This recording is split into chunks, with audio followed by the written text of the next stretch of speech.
Assalamu alaikum. I'm Ibrahim Hooper with CAIR's News Update.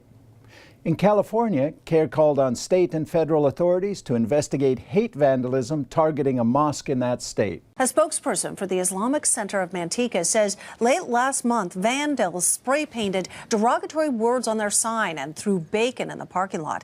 It's the second time it's happened since November. Mosque officials have asked the FBI to investigate the incidents as a hate crime. Manteca is a small town, beautiful town, and Muslims have been there for quite some time. And they're using also this opportunity to educate others and let others know who they are. In New Jersey, CAIR filed an EEOC complaint for a Muslim woman who was fired from her job because of her hijab. If there's no heavy machinery, if there is no safety violation, why was she asked to remove her hijab? Mohammed El-Falali is the executive director for New Jersey's chapter of the Council for American and Islamic Relations. The group filed a complaint on Manasri's behalf with the Equal Employment Opportunities Commission.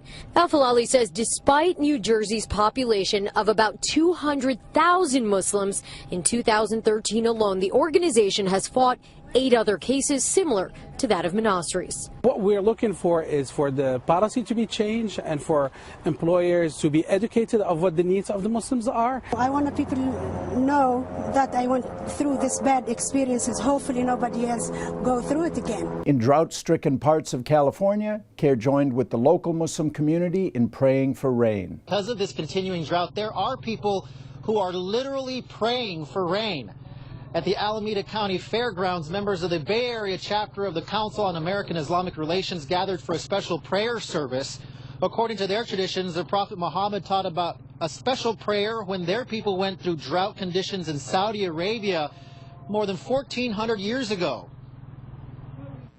Right now they're just doing one of our regular prayers, which we do every day, and then after that there will be a special prayer for asking God to give us the blessings of rain. In Texas, CAIR organized a cleanup effort to help promote volunteerism in the Muslim community. A woman whose house was destroyed in a fire is getting help from the community this weekend. Volunteers filled garbage bags with debris from Annie Brown's home on Market Street in East Houston.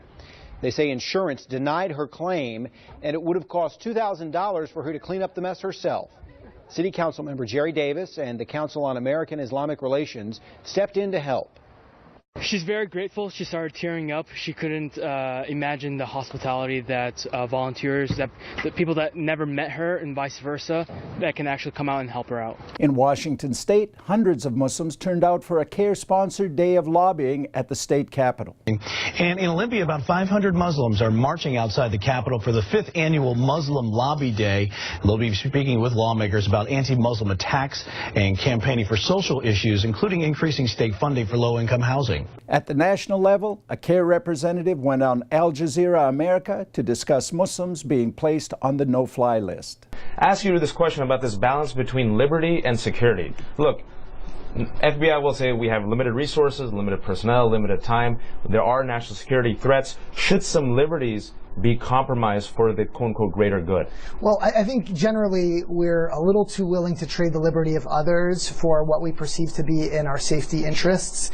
And the situation here is that the no-fly list actually has gross and despicable consequences to the people that get placed on these lists and never charged with any crimes. Kevin's story is an example of it. But last year, Sadiq Long, a former Air Force veteran, tried to fly home to Oklahoma to visit his terminally ill mother. And he was prevented from doing so, even though he was an Air Force veteran.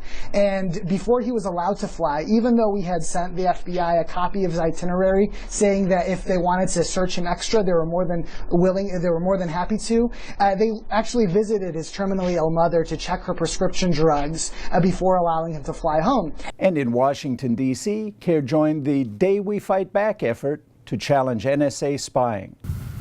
That the NSA could use to, well, spy on it. All of us want Congress to have an open process for debating and passing legislation to stop domestic spying. To receive CAIR updates and action alerts, sign up at CAIR.com. To contact CAIR, email info@CAIR.com. Assalamu alaikum. Peace to you.